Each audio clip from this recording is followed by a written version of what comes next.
Alamak, matilah pula. Macam mana boleh mati ni? Oh, ni ada mekanik ni. Sekejap, kita tanya dia.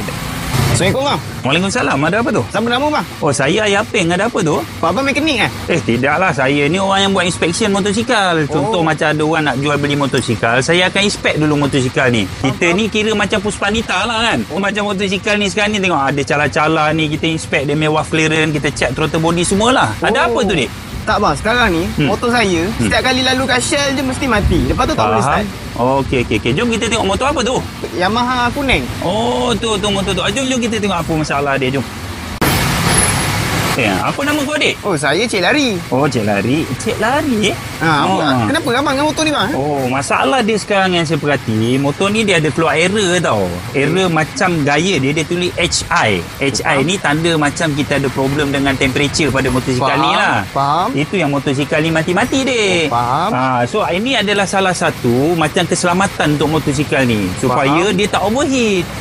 Biasanya kalau macam ni, mungkin boleh jadi radiator cap dia ada problem, sensor dia ada problem, kipas dia boleh jadi problem, thermostat boleh jadi problem, atau mungkin coolant dia pun sendiri ada problem. Faham. Oh, ni benda kecil je ni, tak ada apalah ni. Bang, macam mana saya nak tengok, nak tahu error tu? Boleh cocok komputer ke tak?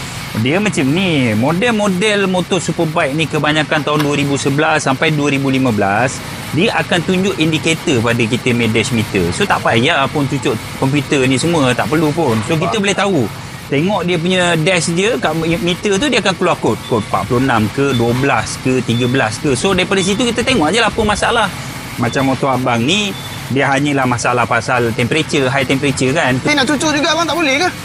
Boleh. Apa pula tak boleh? Kita boleh je macam motor ni kan. Kita cucuk juga komputer.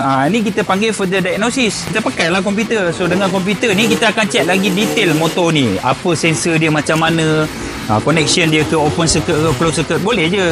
Tapi macam motor awak ni benda sikit je, tak perlu pun. So awak nak repair ke apa ni? Saya tanya je, bang. Saya ni powerman. Saya nak hantar balik dekat kedai yang saya beli tu. Kedai tu responsible.